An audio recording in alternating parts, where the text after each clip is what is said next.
Ferry Hitchcock, Boise, Idaho. My family is a victim of criminal court injustice. I'm Ferry Hitchcock. I'm from Boise, Idaho, and I have become an advocate for other people because of the situations that happened to me and my family in court. I was 52 years old before I ever entered a court as what I thought I could report something and be a victim. My daughter was actually the victim, and I was trying to be her advocate. It turned out that many of the people that we went to did not assist us in the court system or with the churches that we went to that some of this abuse happened in. In turn, I was criminally prosecuted. And I didn't find out till years later that the very prosecutor my daughter and I went to see, who's the rape specialist here in town, and the victim witness coordinator, who told us they didn't have to prosecute anything they didn't feel like prosecuting. Lying was not a crime, and we should take our $1,200 worth of free money from the Idaho Industrial Commission and keep our mouth shut. And I was criminally prosecuted from there on in 5 different cases.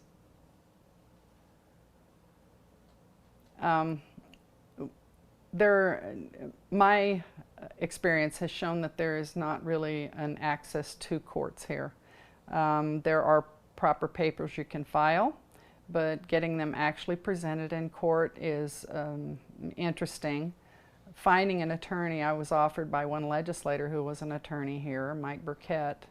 Years ago, he was a senator, and he offered me to read my papers for $50,000, and it was an election year, so I declined. He said he would not recommend that he was going to do anything about the cases. He would just read my papers. I've spent $38,000 freeing myself from all these cases in court, and I've found out by my advocacy for other people that I really got off pretty light. And people who have no money and no funds and no determination and no family back up, my husband was behind me 100%. If you don't have support, you can't make any headway in the courts. Rhonda, we're just going to talk. Okay. Talk to me, and if I ask a question, incorporate the question into the answer. I'll try. Once you go back, do you want to tell your daughter's story or not? Well, I can. Most everybody in this state has heard that over and over and over again. Some people on the outside really don't care, but it's how I became the advocate for other people. My daughter was a homeschool student. She was very bright, and she was in the theater and drama, and she started performing with theater when she was really little. I ended up becoming a professional International Alliance of Theatrical Stage Employees union member because I helped in the theater to protect her from the drug addicts and the tattooed and punctured people and people who lived together and people who had abortions and alcoholics. But those people never abused my child. My children have been abused by the people that I told them they could trust forever, and those are the Christians in the churches. She was homeschooled. She went to Capitol High School for choir and drama as a dual enrolled student. Right after that became a legal thing to do in the state of Idaho.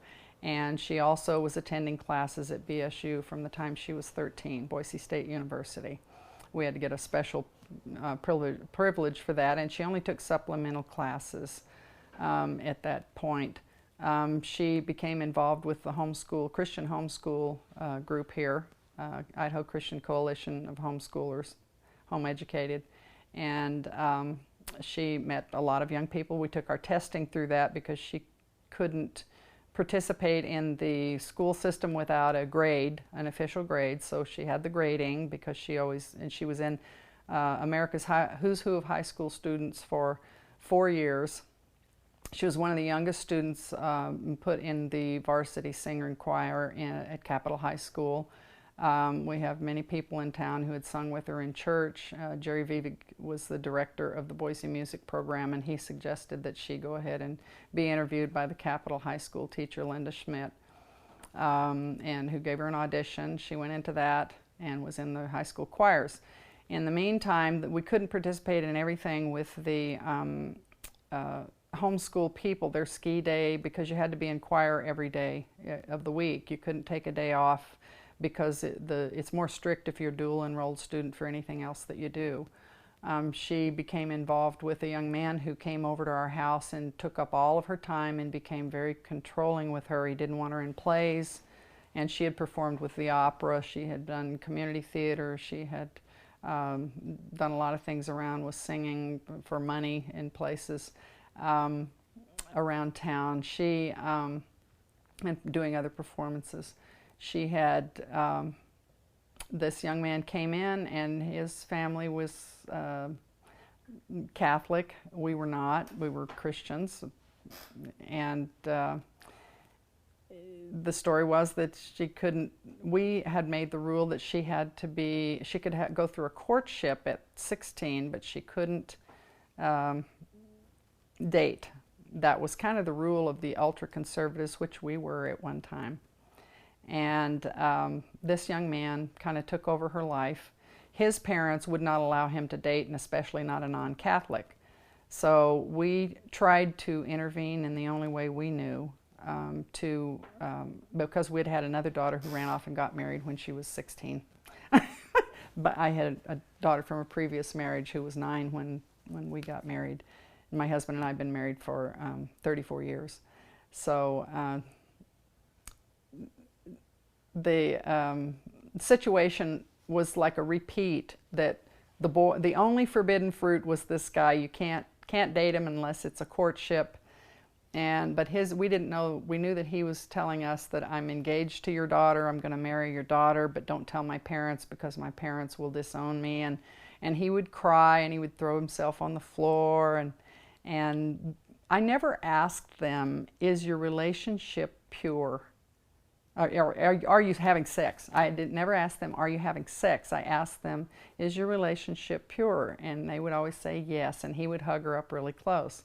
I didn't know that he had told her, "You haven't been Catholic your whole life. I'm helping you. My parents and I are helping you with your catechism." And she became a Catholic. That was a tricky situation too. Then I started going to the church because I wanted to learn more about what my daughter was influenced by and learning, and I really got sucked right in myself. I went through all the catechism and became a Catholic. We didn't know that this boy had told her if we just say the rosary together and pray the Catholic ritual vow out of the Catholic wedding book, the Catholic doctrine book for rituals, and do these wedding vows, it makes you my legal wife before God as long as you don't tell anybody. And the Idaho rape law actually says if you perform a ritual in order to get the acts of sex or make somebody sworn to secrecy under artifice defense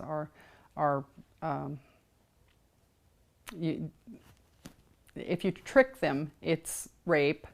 And it's also ritual abuse if you do it in the name of a deity, if you perform a false marriage in the name of a deity. It's also if you threaten suicide. He threatened suicide to us a lot of times if we mentioned to his parents that he was seeing her. We felt sorry for him. His parents wouldn't really interact with us, but we couldn't quite figure that out. So we finally called them over and confronted them about the relationship. And once we did, he would still sneak around to see our daughter, but he didn't want to do it too much in front of us. A short time after that, she finally realized that it wasn't going to work, and we exposed the situation. And we went to the priest. My daughter went to the priest and talked to him about it. He told her to have some dignity and keep her mouth shut. He told me that my daughter needed to be dropped like a rock and fall to the very bottom of the ocean. There were just different things that went on that we couldn't quite understand. There wasn't a full acceptance, and when we were trying to report, when we found out the situation, and there's more that I'm not going to say on camera that I even told one of the attorneys. I will never bring this up in court, and neither can the prosecutors bring this up, because it's a personal matter. It was legal at the time. But this guy was having her as his legal wife, but he was denying to his parents he even dated her and knew her.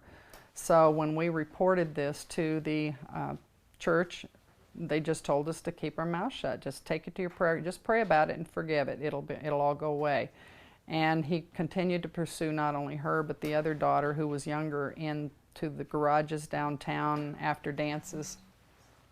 He was a Catholic, homeschooled Eagle Scout who was also a lifeguard at the Family West YMCA, where he was signing my kids in to free swim over there, and then meeting him at dating at dances later. He was also a homeschool student. So in the homeschool movement here, you have to be ultra conservative and you have to be ultra righteous. You can make no mistakes. You can do nothing that anyone would frown upon, and it's all about appearances. Many of them do have professional parents in some sort of politics or in the ministry. When I finally went then to the police department, they took a report, but they didn't do anything. So we followed up. My daughter and I got an appointment with Gene Fisher, the rape specialist down at the Ada County Prosecutor's Office, and Janet Lawler was the victim witness coordinator. We had a meeting with them. She explained what happened. I talked about it too. They told my daughter, go and get your $1,200 worth of free money from the Idaho Industrial Commission. Fill out a form. You can get it online. Just get some counseling and get over it. I found out 2 years later in another case that I was appealing that the other family had been given orders by this same prosecutor to take me to court for stalking them because we were all going to the same church. I was praying quietly at Mass one morning, and the police came in, and the priest and deacon, priest Timothy Ritchie at Holy Apostles Catholic Church and Deacon Gerald Para came down 2 or 3 times. I had led the last decade of the Rosary. I had been there every day for daily Mass for years. They came down the aisle and asked me to leave and go to the back, but I knew the priest carried a gun under his robes. He had talked about it, and he said when he goes for prayer out in Caldwell, he packs heat and his Bible, prayer book, in the same pockets in case somebody wants to come after him. And I thought that that was really strange, but he had me arrested right out of Mass for trespassing. They took me in. They didn't give me a chance to get in my car and drive away. They actually said they had sent me a letter that it was proven and that I have, that I never got a copy of the letter. They didn't send it registered. They sent it in the mail like the day before I was supposed to have gotten it, telling me never come back.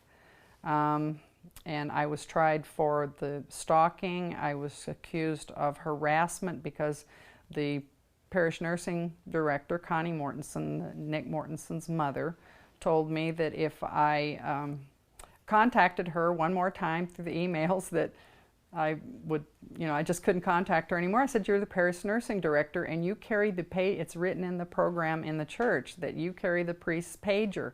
And if I need my last rites given, you are the person that I have to call to get to him so that he will come and give me last rites, not realizing they were never going to do that for me. And so they said that this was harassment. Well, that was dismissed because the judge said you don't have to read emails, that he had just gotten a bunch of, do you want to make your penis longer? And he actually said that in the courtroom. He says, I get those all the time and I just delete them. You don't have to read an email. And but they dismissed the harassment. They charged me with the stalking. I had to go to court. I lost that in court because I had ineffective assistance of counsel. But I didn't really know how to file it then. All these years later, I have figured out how to do that and that I could do that, and I advise other people to do it. But I didn't know anything about that myself. I was charged with I lost that case in court. Like I said, he didn't present any all the documentation that we had of this guy pleading with my daughter, and letters he had written her from overseas when he went on trips, and emails, and pictures that we had, and the fact that he had followed her up to the University of Idaho and brought her back because he couldn't stand to live without her. I had pictures of them on campus, and my attorney refused to show any of that. He said I could not contest this guy's truthfulness because I was the victim. I said if you get his telephone record, you can see that he was the one calling our house at midnight. And he said you can't subpoena his phone records because you are the pursuant. You're the person going to court. You're the one that has been taken. You're the defendant. You can't get any of his records. And I really didn't know it. I thought if you paid an attorney, he would simply represent you in court. And he just kept saying, smile sweetly. So I did. And when the jury foreman turned out to be David Noland, who sings with the opera, whose wife had been my daughter's accompanist for years and years and years in her private voice lessons. And she had appeared in several operas with him. I had costumed him, and my daughter had dated his son too during some of the disruptive period, and he and his wife had always been so fond of Rachel, but he said, I don't even know this woman. I don't know who she is. And my attorney said, be quiet and keep smiling. So in the voir dire, it looks like I didn't, it says in there, the defendant doesn't object. I was objecting loudly and on paper, and my attorney was saying, you just need to smile sweetly. And then when I got to my sentencing, I actually won the trespassing case because the arresting sheriff's deputy was the witness for the priest and the deacon, and my attorney refused to present very much like he did before. But since I lost that case, I thought, okay, here is the letter that they handed me without an address on it, telling me not to come back, but ask them about the envelope, because I said they handed me an envelope that morning at church, but I didn't read it. I thought, my God, if the police are here to arrest me and they're going to come down the aisle and arrest me because I'm not going out, because I'm sitting here praying in my church, why would I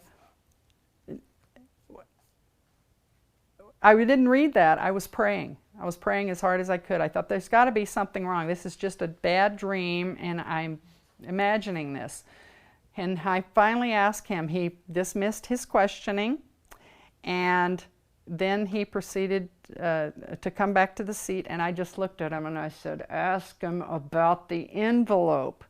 And the sheriff's deputy then was questioned for another half an hour, and he got angrier and angrier and angrier because there was no envelope that was stamped, postmarked, had an address or a full name and address on it. And after he got through and the prosecutor got through with all the questioning, the jury found me not guilty. And like I said, I wanted to use in my appeal for the first case this deputy, and also another case that my daughter took back. I wanted to use him as our witness, and the court would not take those cases. They refused to hear it. Even though we filed documentation and used the transcript from the case for the perjury that was done. I waited for the judge to charge him with perjury. So anyway, I lost the stalking case, and I won the trespassing case, and I'm on my way to being sentenced for the stalking case. And my attorney, I show up with all these pictures, and I said, now when I get up there to give my statement to the judge, I'm going to show him these pictures that you never did show him of this guy on campus at the University of Idaho with my daughter, and all of these other pieces of evidence that you never showed him. And he says, I need to get a drink of water and you need to come with me. So we went out of the courtroom, and he says, the only thing that you can say in your sentencing is your name and your address and where you live and how many years you've been married and how many children you have and what you do for a living. And like a dutiful subject, that's exactly all I said. And I got a new attorney for the appeal, and I won my appeal. It was Dennis Benjamin, and he is a dear friend of mine now. It's not everybody that loves him. I'm sure that all attorneys are not wonderful, but he's done a great deal of good for me. Yes, it cost me, and he also, when I was charged with criminal libel by the city of Boise for daring to continue to talk about these things. I said, well, if I've been tried and convicted, I'm on probation, I should be able to talk about these things, because they said you can't show his transcript where he said, from the court document, where he said, this boy says, yes, I had sex with her when she was under 18, but you can't rape the willing. And where the priest, in his piece of the testimony, says that I questioned him and he said he had never had sex with anybody under 18, and this was of course, during all the priest scandal time. And the priest says, I questioned him, he said he never had sex with anybody under 18, and if he had, he wouldn't have been working with our life teen group at the church and being a private, a counselor and a confidant for the life teen group. Off at camps and stuff. So that's the conflicting testimony right there. And I didn't know until I had arrived in court that the defendant and any of their witnesses are precluded, and other witnesses for even the plaintiff are excluded from the courtroom. You can't hear what's going on. So my family was not in there to witness anything that was going on, and the priest wasn't in there to hear that this boy had already admitted what he had done, even though supposedly he had told him he had never done it. So when I printed that online on Facebook and MySpace and sent it out to people and handed it out down at the legislature and gave it to them, that was incorrect. I couldn't do that. And my probation officer even told me, he said, you can't pass that out. And I said, my attorney says I can. Because I bought it, I paid for it, I had it printed up for my appeal, I had to have it. It cost me money, and I own it, and it's me, and if I'm not embarrassed about it, why should I care if people see it and read it? Because I kept being told I should be embarrassed and humiliated that this had ever happened. So part of my problem too is the fact that the Idaho Industrial Commission is actually, I'm a union member, it's the actual body of people who do labor disputes. And years ago, our legislature turned the victim witness program over to them so that they could manage the disputes of who gets these funds. That has turned into a whole nother resource now, because the person who told my daughter, the victim witness coordinator, who told my daughter to go and get her victims' funds, knew that because it had been a couple of years since these events had happened and started, that the statute of limitations for filing, you have to file within 12 hours after you've reported a rape or sexual abuse. You have to file for these funds. And they knew that it had been a period of time, but they gave us no help in that, and I was actually many times snickered at because of the fact that I was so dumb. I'm not quite so dumb anymore, but I've been able to turn a lot of the help around. My daughter is now a returning student to Boise State University. She's now 30 years old. She's got a secure marriage. She has a 9-year-old son who's autistic. He's doing very well. She is going to become a choir teacher because what she had dropped out of was the music that she was doing and all of the championship things that she had, honors she had won and choirs she was in.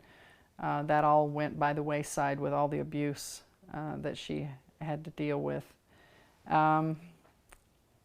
This victim witness fund, like I said, is a problem because there is a Mr. Gutierrez, which is the correct pronunciation of the name, who is also the person who administers the Victim Witness Fund under the Idaho Industrial Commission. And when I talked to Jim Kearns, who has a son, forget what his first name is, who is in the Boise Police Department. He's one of the lead guys of the Boise Police Department, but he used to manage, he's an old union AFL-CIO manager, and when I talked to him at a convention one year, he said, oh, well, this is not the way that the Victims Witness Fund is supposed to be managed. Let me see your papers. And at the next Labor Day picnic, he didn't want to talk to me or associate with me ever again. His son was part of the Boise Police Department who was going through labor disputes for their union right at that time, their association, it wasn't a union. So, and I found out later that Greg Bauer, the prosecutor who was supposed to be hearing our cases, was attending Our Lady of the Rosary Catholic Church. And under one of the priests that I was seeking for counseling for myself and my daughter, there were Gene Fisher, the prosecutor, is a Catholic. The Bobby Dominic, who was in charge of the Sexual Misconduct Review Board, was she was an attorney for the Diocese of Boise, not a counselor. I talked to the bishop, and he was not all that wonderful and kind to us. I went to different people within the church. I found it's kind of astounded me how many people within the church, and then again you turn to the other ones in the legislature, some even LDS people or others who I went to in the Judiciary and Rules Committees. Debbie Field, who was the chairman of the Judiciary and Rules Committee, I went to with this when my cases were just beginning. She told my daughter, you don't want to talk against any of these laws that we were passing. When they took the statute of limitations away from the rape law that year, they left in the girl under 18, and they left or took out the girl under 18 and took out the artificial marriage performed under artifice, pretense, or concealment. They left that into the statute of limitations as 3 years after you turn 19. And she talked us into testifying differently and then never helped us out. There's just, I can just keep going. I can just keep going, and I can just keep going. You know, like I said, it took me years to finally figure out, connect all the dots of all the people who were protecting the church. And this is all happening during the time that the priest scandal was really breaking open heavy. It was just, and people say, well, why did you ever become a Catholic? And I said it was kind of charming and darling, probably like the social atmosphere in the Mormon church. You know, you're kind of lured in and lulled by the fact that everybody's all this one happy family loving you and taking care of you. It's almost like being a Republican or a Democrat until you turn on them, like I have. Sorry. I've been told by the legislature, people in the legislature, Ferry, what are we going to do with you? You don't work for anybody, you're not a nonprofit, and you're not associated with a nonprofit. What are we going to do with you because you say what you want and we can't call anybody up and have you fired? Your husband supports you in what you do. And these women in prison that I have helped and people that I sat down in the courthouse, Diane and I sat in Ada County Courthouse, and another little lady was in, we saw her and we thought this is not a good situation, and so we went into the courtroom and we watched her case. Her name is Bethany McHale. She's still a dear, dear friend of mine. She had been arrested. She's a scrapper. She's a poor woman, but she doesn't live on a lot of things she could. Her health is bad. So she just collects trash. She recycles trash, and a lot of the trash she recycles is from outside the police station because she said they have the best plastic bags. She said, if I go to a site and clean up stuff and there are nails and boards or stuff, I don't want kids to step on them later, so I put them in these plastic bags and I recycle the metal and I do all this. She said, I said, well, don't they have cameras? She said, oh yeah, they have cameras up there. They know where I am. She said, you can get brand new computers in the boxes outside of the sheriff's offices. And when they get to new ones, they have to get rid of what they have, and some of them are still brand new in there. She said, they see us, everything that we take. But some officer decided one night that she had her diabetes medicine and some other stuff she had in there, the needles. He decided that she was going to have a charge for drug paraphernalia. And so the person who tested the baggie, they found a baggie finally with a drug sniffing dog after about an hour or so. Then when they held the baggie up, the tester, forensic person, said they could almost get not enough information out of the bag to test what it was, but yes, it was meth. And she said, well, there are a lot of bags with meth and stuff in it that I'm sure that I pick up. And she said, I hide them because I carry other little kids, nieces and nephews and stuff in my car, and I don't want them to get them. And anyway, she said, I am not using drugs. I haven't been using drugs. But she did have a liver problem. She has hepatitis B, and they didn't give her medicine or change her diet for diabetes while she was in there, and she had been on a transplant list, but she fell off the list while she was in Ada County Jail because they didn't treat her properly with the medications they should have, and I've had many other women that I've had to intercede for on that case too. But when we got into court one day, her attorney was a woman attorney, and I forget her name right at this. What was that? Jessica Bublitz, yes. And she didn't really represent her very well, but when it came a break, she asked us if we would like to go into the anterior. We just had met Bethany and kind of talked with her in the hall a little bit, and Miss Bublitz asked us if we would like to come into the anterior room where you talk with your client. We both just looked at each other knowing this is a violation of attorney-client privilege. Hell yeah, we'll go in there with you. And they hadn't shown Bethany her record that had gone in, the statements that had been made to her. She had seen nothing. And we stood there, and I said, oh, here's a copy of it right here. And I handed it to her. The attorney snatched it out of her hand and said, that must have been left in here by the prosecutor. You can't see that. And pretended to ask us then what we thought of the case and did we have any ideas or anything. So we left. When she filed an ineffective assistance of counsel and we both wrote for her, we never heard back again, and she lost the appeal, of course, for her ineffective assistance of counsel. You know, it's no surprise, but there's just case after case after case that we've helped people. I went to a funeral of a woman just this last year, just actually since Christmas, who had been an inmate. She was at the women's prison here, and when she had a lung problem, and when she had breathing difficulty this winter, they didn't send her to the hospital, they sent her to the men's infirmary. They sent her back to the women's prison. She got even worse. Did finally, when she was passed, really help. She was in intensive care in one of the hospitals here, and her daughters, she has 3 young girls. The daughters were able to visit her. She's an adopted only child of elderly parents. I went to her funeral. She finally died, and she had filed an ineffective assistance of counsel against her attorney, who was had represented Nora at one time. Richard Barnum. Randall Barnum. And I have the papers on Nora's appeal against him too, for ineffective assistance of counsel. But they denied the appeals on that. They denied the case, they denied the appeals on it, and she is dead now, so now they've dismissed the ineffective assistance of counsel against him because she's dead. And the family can't, they live in California and they don't have a lot of money, and I've tried to help them as much as I could, but there's only so much you can do, and from long distance there's not a whole lot you can do at all.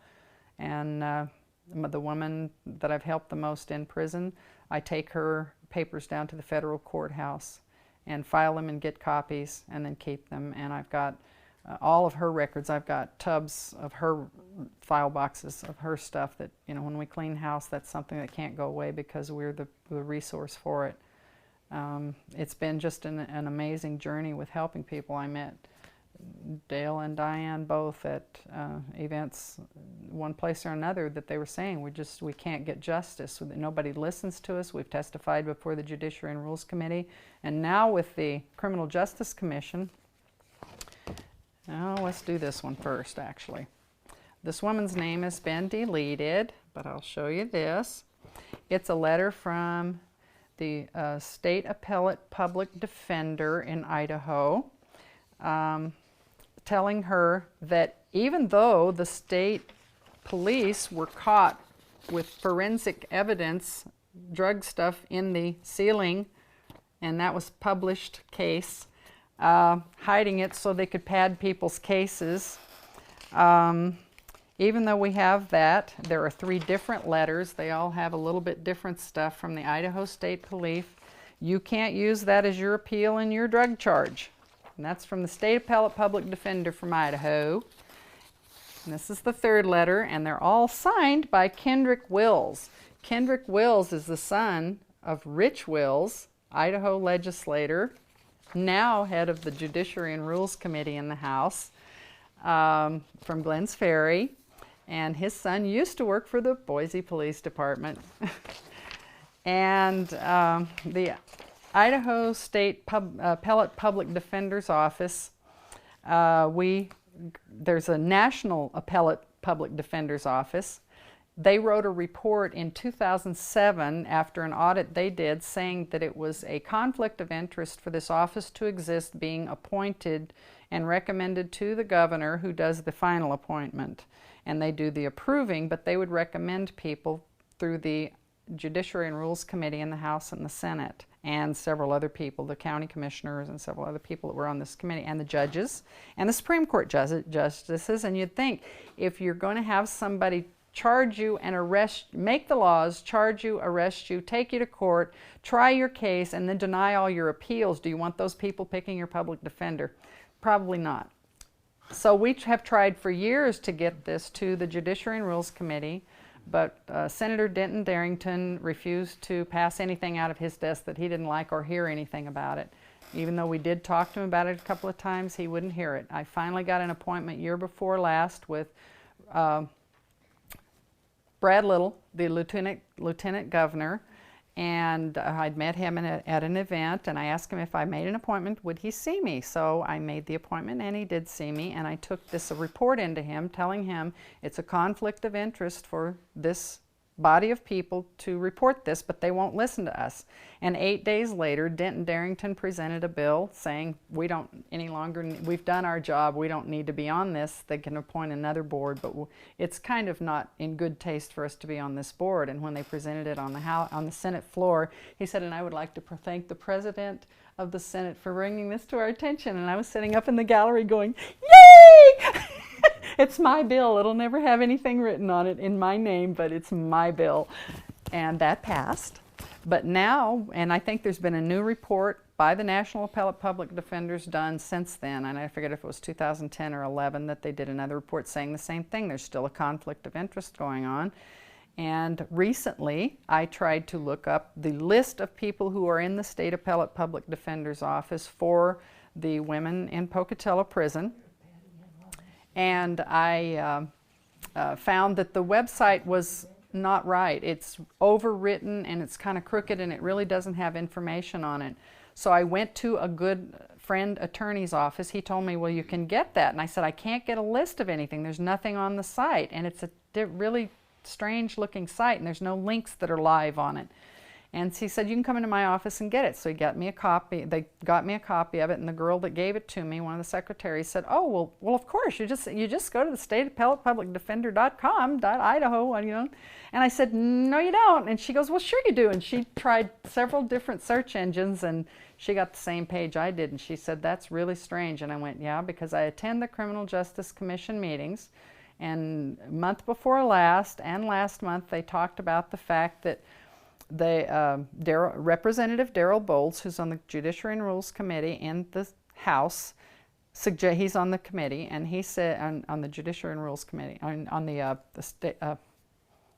Criminal Justice Commission, and he asked in there that day that I was there, he said, do you think that we should be a committee by statute rather than government appointing by the governor's pleasure?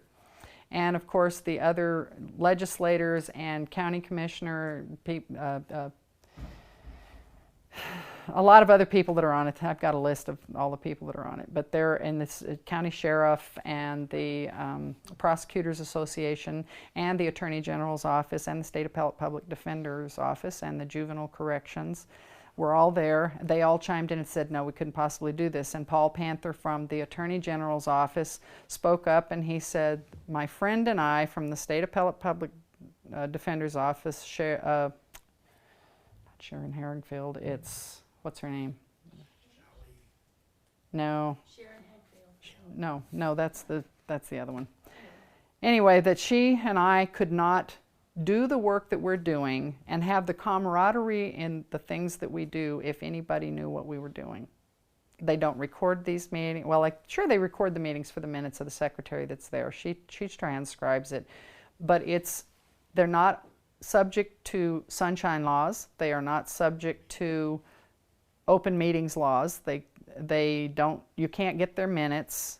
And now they've divided into subcommittees, and one of the subcommittees they have is run by the Association of Counties head, and that was the only thing that they shut down the meeting for to the public, and I'm the only public that still goes anymore.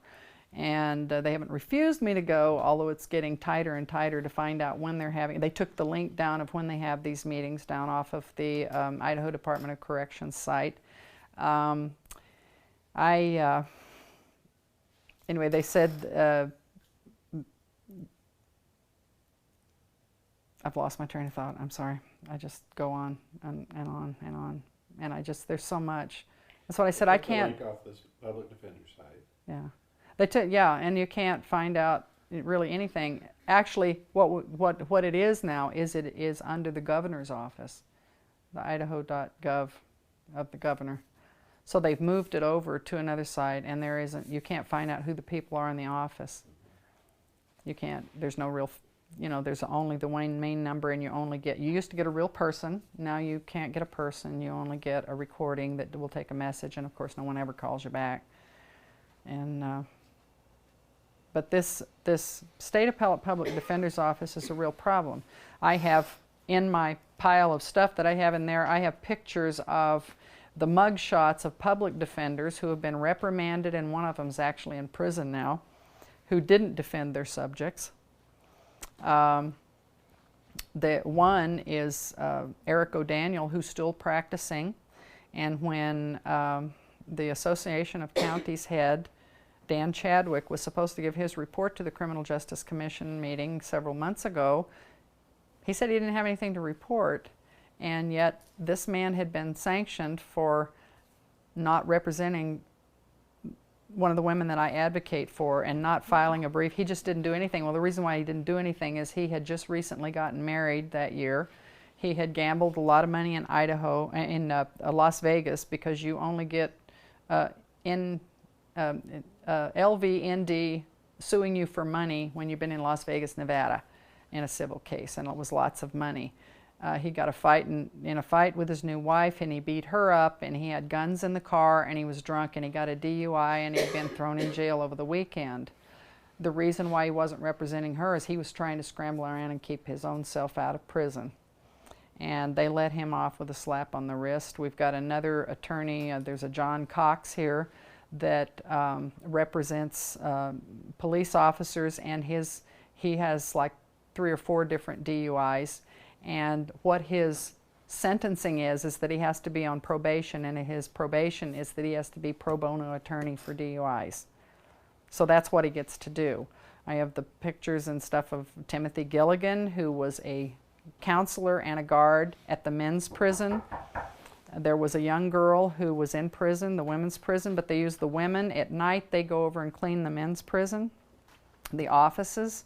So he swiped himself in during the middle of the night, and he came in and would woo her. She thought he was falling in love with her. Yes, they had sex, but it can't be consensual sex by Idaho laws. But when they found out what had happened, they sent her back to Pocatello, out of the county, out of the state, out of the jurisdiction here, and put her back in prison. She was over there for a while, where another man, Mr. Lloyd, another guard over there, had sex with her again. So she was victimized twice while she was in jail. And you can't tell me that, well, she should have known, because these are young inmates, and yes, they like company, but you can't take advantage of somebody who's incarcerated. So I attended Timothy Gilligan's trial, and BSU Coach Peterson wrote a letter because he had been on the football team and he'd been a professional football player. Charged with burglary. Yes, he was charged with burglary. Oh yeah, that's the ultimate charge, was that he wasn't charged with having sex with an inmate. They charged him with burglary for stealing her affections. And yeah, it's Idaho, only in Idaho courts, I know. They gave him, the judge actually gave him the minimum he could give him was 3 years. So he gave him 1 year in prison and 2 years probation, possibly, indeterminate. But because he had been a guard, and he was young and cute, and he had made such a wonderful thing and had all these great letters, they didn't want to send him to the regular prison population, so they sent him on a rider to northern Idaho, where he made an emotional video about how he didn't want he missed his 2-year-old son, and he really was sorry for what he did, and he wanted to train other guards, do motivational videos to teach other guards how not to do the same thing that he had done. So that's actually 3 months later, they brought him back down here in front of the judge, and he gave this plea, and I asked the prosecutor, a woman, Miss Guzman, I said, where's this victim? She said, well, you're nobody, you don't know anything. And she has her victim witness coordinator at the first trial, of the first piece of the trial. At the sentencing, I said, where is this woman? And the judge asked that too. Doesn't the defendant have a letter they've written if they're not going to be here? And where are they? And did you talk to them? She said, we don't know where that woman is. We don't have any idea. We haven't heard from her. We don't know. I went home and looked her up, and there it says, probation, Pocatello, Idaho. And I finally got a hold of her, and I talked to her. And she said they wouldn't give me permission to come because I'm on probation now. I was out of prison, but she said I can't. They wouldn't give me permission to come. You have to have permission, and they weren't going to pay my way, and I don't make enough to be able to pay my way over there anyway. And so she says they told me that since they had brought charges against him, it was automatic that he would be prosecuted for having sex with an incarcerated person. I said, sorry for you. And she said, this is really amazing. But that's what a lot of people, children, now we have the sex abuse going on in Nampa with the juvenile detention center over there, and Denton Darrington, the Judiciary and Rules Committee chair for the Senate, he's not running for office again this time, thank God, but he's probably going to be appointed to something else, and he's still on the Judicial Commission until the Criminal Justice Commission, until he gets out of office, till a new person is elected and fills that seat, and they could appoint him as the public entity on that one if they wanted to, the public representative. Let me ask a question. Have you seen the video where the guy is training people on how not to have sex with inmates? I just kind of wondered what you would put in the No, video. but he's listed. No, but he's listed on the. He was. A lot of this stuff is being erased. They might find out. Let's get rid of that. We can't have that linked up anymore. He was listed on a paper that I found online that I have somewhere. I've got so many papers anymore. That he was the designated trainee videographer and motivational speaker for the Department of Correction, Idaho Department of Corrections, now on how not to abuse your office. Now, what's his name? Timothy Gilligan. I'm going to get my hands on that video. I wonder if like Marina Bobbitt or something is involved in it. Who knows, man? Who knows? It's amazing. And people say, well, how do you know, and why do you do this? And I said, it's like I'm compelled to go to, and I told people, they say, how can we do what you do? We want to join your nonprofit. I said, I'm not a nonprofit. I don't belong to nonprofits anymore. The ACLU, I went to a Democratic function with one of their board members there during the Obama campaign. I'm no longer a Democrat, but I'm really not a Republican either anymore. But I went to a dinner, and I was talking to a lady who was on the board of the ACLU, and I told her, I said, they've got to quit sending these, you want more money all the time, but you keep sending out these letters to people. We don't have the attorneys, and we don't have the money to help you. Good luck. Go find somebody and pay them. And she said, we would never send a letter like that to anybody. So I've got a whole ton of them now from different people now who said, yeah, we got the same letter, although they'll tell you that they don't have that letter, that they don't ever send it out to anybody. And that's part of the problem. They represent people in Guantanamo, and they represent a lot of other frivolous things, and they stand out and pray that there won't be an execution. But as far as doing anything, there's really not a lot going on.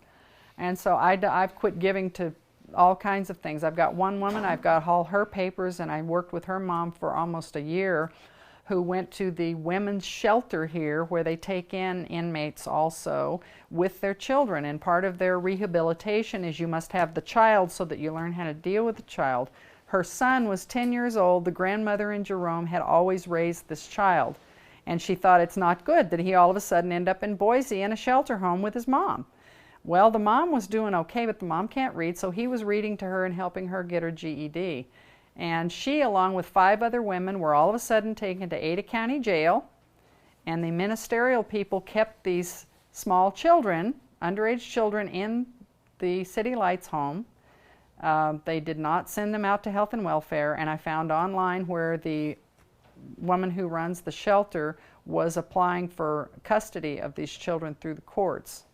And then they would go to the jail and they would tell these women, you will do exactly, you will plead guilty. You can't have a public defender. You can't have any defender. You did what we say you did, and if you don't say and plead guilty to it and come back to our home, obviously so they can get more money, then you'll never see your children again. But this grandmother was damn persistent. She got over here. The girl signed a statement saying no one can have my child except my mother. The judge said you can't sign an order like that, but they actually got it through. And her mother got custody of this child and took him back to Jerome. The girl is now finally out of probation and everything and back living over there. But it was, and no one will believe. And Sheriff Gary Rainey told me, he said, well, these ministerial people can only see him once a week. And I said, no, they walk in there anytime, day or night, and say, I want to see this person, and they tirade them. But those women are terrified and they will not deal with it. This is the only one that was delivered from that situation. And he told me I did not know what I was talking about, that I was imagining it, that nobody could just come and go from the jail. And I told him, I said, you don't know what's going on in your own jail. These women are absolutely terrified. And I'm sure that there's men too. It's not just women that I help. It's men, and then now it's children. You know, you say, your children are safe if they go to juvenile hall. Well, no, now then the children are having sex with the other children, and the guards are having sex with the children, or people who work there, the adults are having sex with the kids. And now that that's all broken open, and last year in the legislature in February, January, February, Denton Darrington stood in the halls of the Capitol and said, those people that work with the juvenile, they love those children. They would tear their heart out. They give their life for them. They replayed that the night that the story finally broken open, that more people have come on for the class action suit saying, yes, we've reported this to Sharon Harrigfield, the director, and she's done nothing about it and told us to keep our mouth shut. I'm sorry, I've never been taped on this kind of stuff before. I always have to turn the volume down as people get a little further into their presentation. Oops, the game's got to go Oh, and down. these guys are egging me on now. All right, do we have questions for Perry? Anybody have questions? She's got a pretty good memory. Yeah. Well, This is What's the worst case you've had presented to you by somebody, without naming names? the one where the documented evidence, one of the women was sent to prison, and she had back to prison for probation or a parole violation. That was really not a parole violation. She was a victim. They sent her back to prison. She had worked, so she got the stimulus check that we all got. She had quite a bit of money saved up. The state of Idaho took that money, and she got all the letters just like all of us did that year, saying, you're going to get a refund, this is probably how much it's going to be, you'll get it eventually. She got all of those letters, which she forwarded to me. When the check came, everybody else got their checks deposited in their account but her, because she had already filed her federal case against the state. And it was going forward. They sent her a photocopy of the check with her account number and the check number and everything on it, the federal check from the Treasury. They sent her a photocopy of it saying the federal government has asked for, the Treasury has asked for this check back, so we're going to have to return it to them. It took us 9 months with me getting a power of attorney so I could go to the office down at the federal courthouse here and get the documents and send letters out, and they finally found the check. But after a period of time, they can't cash it anymore, and they said, we're not reissuing any of those checks that didn't get cashed. So she lost it. It was only for $300. I took it to the legislature. I took it to Denton Darrington. I took it to just about everybody I could touch with it down there. I took it to the Attorney General's office. In one committee meeting, I actually showed it to Paul Panther, who works in the Attorney General's office for the Idaho Department of Corrections. I showed it to him, and he said, I said, now, tell me something. If somebody came to your post office box or your mailbox and took a federal check out of it, how long would it take somebody to have a problem with that issue with the federal government? And he said, well, not long. And he said, are these copies for me? And I said, hell no, they're mine. You can't have them. Go get your own. I took them to Congressman Walt Minnick, who I had campaigned very heavily for. His office was right down the street.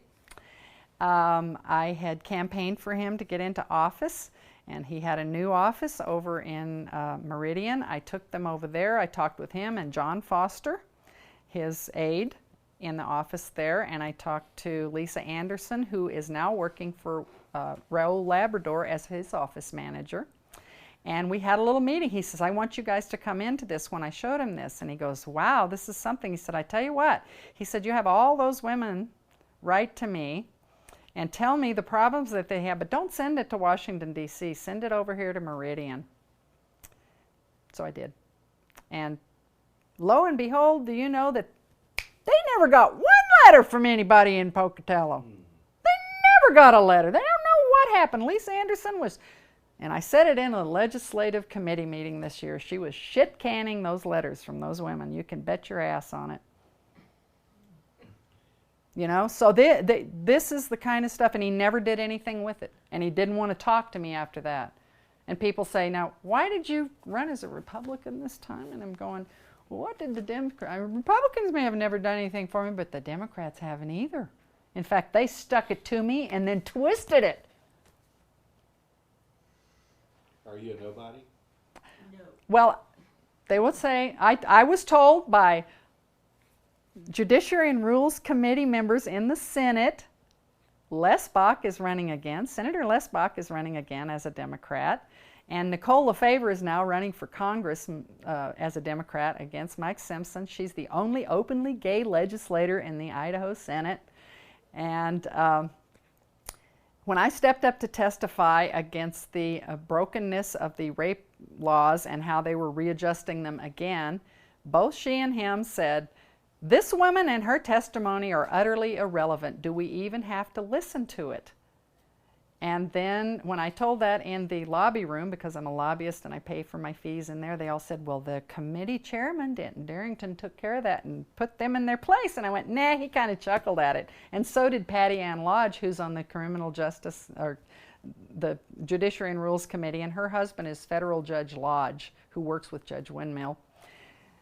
And I said none of them did anything but smile sweetly. So I finished my testimony and I thanked them, but it goes out over the airwaves on a link that's not videotaped in the committee rooms, but it is audio taped, and it went out over the airwaves, and I thanked the committee for letting me know that I and my family were irrelevant, and I walked calmly back to my seat. I was all the way back at my seat, and I was shuffling through my papers when Denton Darrington looked up and said, the chairman takes issue with anyone chiding him after they've been allowed to speak, and I just smiled and waved. They never opened their mouth to me again when I went in to testify, but neither did they look at me when they passed me in the hallway either, and Les Bach is in my district. And Nicole LaFavor didn't like it when I told women's luncheons for the Democratic women that gay people were not the only ones that were abused, and she knew my daughter's story and hadn't really done anything about it. She goes, the gays, you just stuck on the gays. I guess so. So maybe I'm irrelevant, maybe I'm a nobody, but you know what? If I've left so much as a fingernail mark on hot wax by the time I die, I will have done something and not just sit there. Which makes you a lot better than the elected officials we've got there. Well, I lost my primary. Are there any elected people in Idaho that you have respect for? Very few. There are a couple. And it's a problem. I sat right here today and talked to a person who doesn't like Judge Windmill, but Judge Windmill is doing things that I'm liking right now. Some of it he's not. He supported the Occupy Boise people when I testified against them as the only human who testified against them as a union member, which made me really popular. But you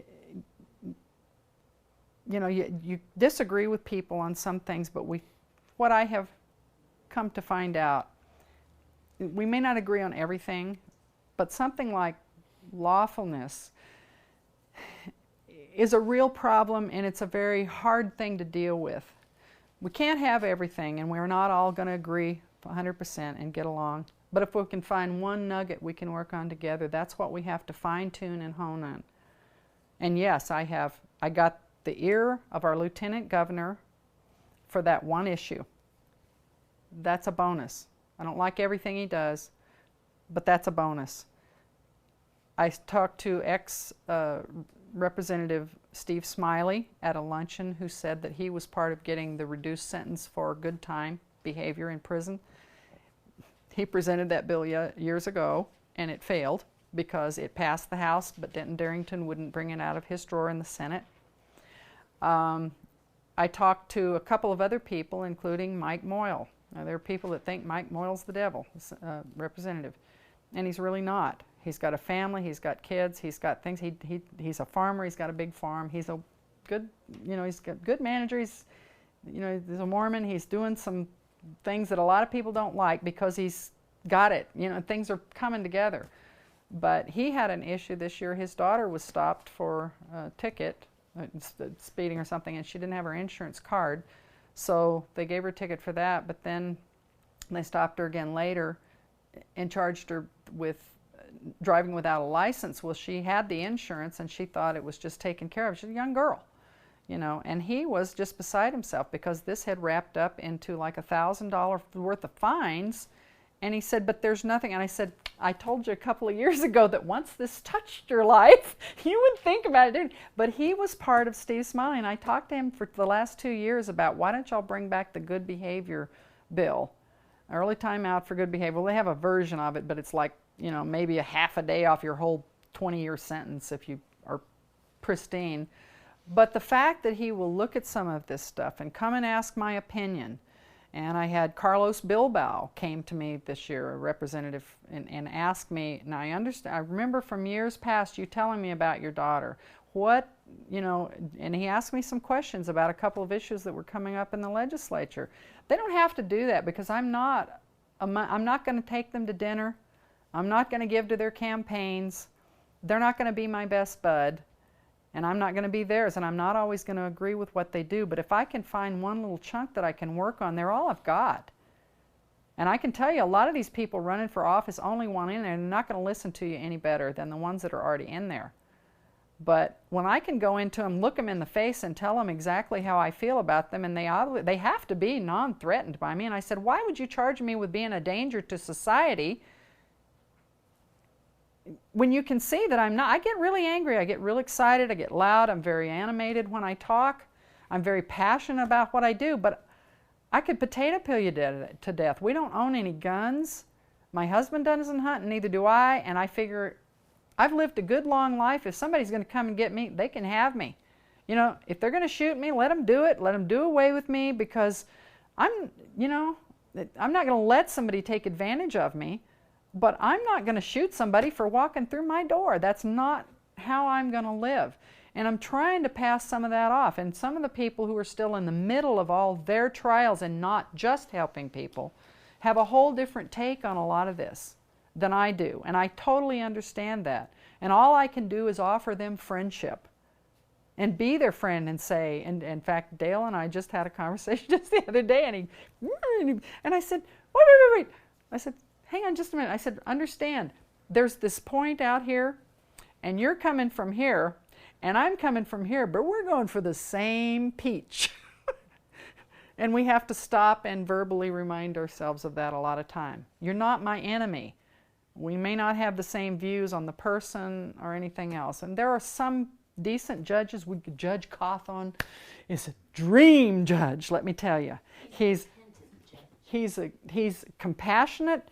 He understands, he takes time, and he has complained about the fact, he and Judge Stegner, who I didn't like very much when I first met him at the Criminal Justice Commission. He does a lot of things I don't like. But Judge Stegner said, there are people coming to me who all they've done is be stupid, but they break their probation enough and I have to end up sending them to prison.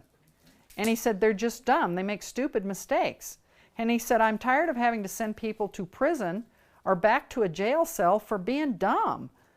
And there was no real answer for him. They said, oh no, those real, when they break their probation, or when they break their parole and they break their probation, they're getting more violent. You can trust us, it's more violent all the time, you gotta send them away.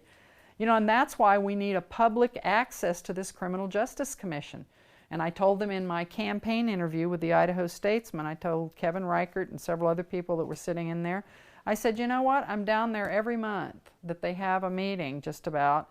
And I said, there's never, they don't publish it, you can't get their minutes, it's not under sunshine laws or open meetings laws, and I said, there's never been a piece of the media there. You're not there, you know, and this was on their audio that they taped so people could read what I had, or listen to what I had said to them too. I lost my primary, that's fine. But I told them, I said, you know, some of you guys need to be down there taking notes, because some of the stuff that's being said is downright disturbing. And no one is publishing it. And even the Boise Weekly is a private paper, they're not there. Boise Guardian, he's never there. You know, there are a lot of people who could be there, they're just never there. The media will be a pretty significant part of the movie. That they're not there? Yeah. They're absent? By the time the trip's over, we will have sent millions of news releases out. And I think so far we've had 3 small newspapers that have done stories. Well, see, one of the comments that I made to somebody, I don't know if I made it to you directly, when you asked for us to go out and get stuff, because I've been in theater and documenting and everything else and working all the background and raising funds and stuff, which I don't do anymore. I told somebody, I said, I don't clean toilets anymore. I don't wash dishes. I don't serve food. I'm not going to get your coffee, and I'm not going to dust the pews. I'm done with all that. I just can't do it. And for one thing, it's because the media doesn't take me seriously. They don't want to listen to it because they know I've got hard evidence on all this stuff that they don't want to deal with and didn't want to deal with. And when they break open another piece of another story, they just don't want to deal with the other, because that's just fairy ranting on, you know. Well, that's fine. I don't care. If it makes one change in somebody's life a little bit down the road, to talk to them about this, if it makes somebody say, oh, you know, my kid's going to get in trouble, or my kid just got in trouble. Who was that? What did she tell me? If they can remember one piece of it about how to get an attorney or something, I've done a great job.